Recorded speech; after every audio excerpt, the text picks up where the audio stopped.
Hi, this is Olia Hercules. I've been a great fan of Ukrainian Institute London for a few years now, and we've done a number of events together. And today, especially for Ukrainian Institute, on this Shchedryi Vechir, I've created a special spelt Varenyky video for you, and I really hope that you enjoy it. You can find the full recipe in my, sorry, my baby is giggling, in my cookbook, Summer Kitchens. But here's an overview of the ingredients that you'll need. Okay, so we've got some white spelt flour, 210 grams. We also have 110 mils of water. The filling, we've got 2 medium onions and 160 grams of sauerkraut. Also a little bit of butter to serve with it, of course a bit of salt, some creme fraiche and some black pepper out of shot. Okay, let's get cooking. Peel your onions and cut them in half, and then I normally just slice them as thinly as I can lengthways, especially if I'm short of time with all the homeschooling and everything. Just the thinner you make them, the quicker they will caramelize.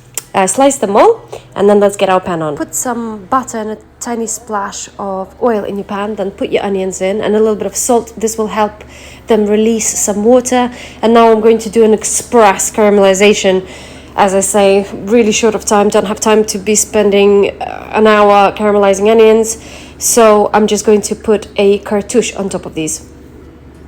By a cartouche, I mean a piece of baking parchment. I just wet it a little bit, crumpled it up and put it on top.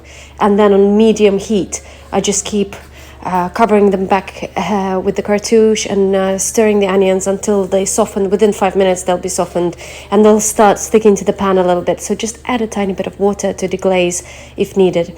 Now the sauerkraut goes in, and all together it will take about 15 minutes to caramelize everything in this super fast way.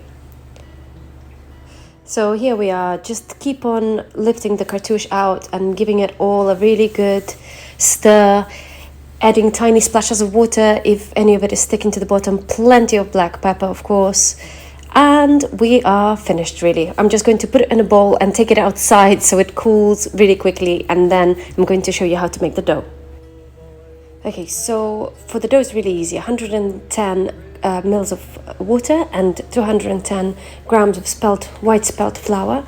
Add it in, give it a really good stir with the spoon first, and then just go in with your hand and bring it together. If there are any dry bits left in the bowl, just leave them there, and then just give it a really good knead. No need to flour the surface or anything, just give it a really good knead.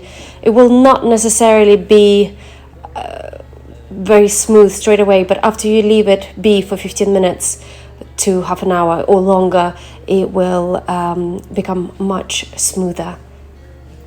Okay, so as you can see, it's still quite wrinkly, kind of cellulite dough, but don't worry, just cover it, leave it be for a little bit, and it will smooth itself out. So after 10-15 minutes, I've given it another quick knead, and look, it's smooth. And then divide the dough in two and roll sausages out with the dough. A little bit of semolina on a lovely tray from Poltava. And then I'm going to divide each half of the dough into 8 pieces. So altogether you'll have 16 Varenyky. And then flour the surface, make rough circles, roll each piece out in a circle. Put the filling in, make sure that none of the air is trapped inside. Pinch it together into half moon, and then I do this crimping action, but you don't have to do this if you can't. Half moons are perfectly acceptable. And then just put your dumplings on a floured tray, maybe cover with a towel if you're working a little bit slower, just so they don't dry out. And I'm just repeating this action over and over again. And I've put some water on to boil. They won't take long at all, as the filling is already cooked inside. I do apologize for the half whisper. My 1-year-old son fell asleep on me, and as I was doing this voiceover, so I'm trying not to be too loud. And that's it. They just boil in plenty of salted water for about 2-3 minutes. max. The filling is done, so just put it into a bowl with plenty of butter in. Give them a gentle stir, not to break them, they're quite delicate. And we're ready to serve. And here we are. Put them into a lovely bowl, a little bit of creme fraiche, and I've got some fermented chili sauce. I hope you enjoyed this. And this is to make you laugh. Oh my god, just get up, get up.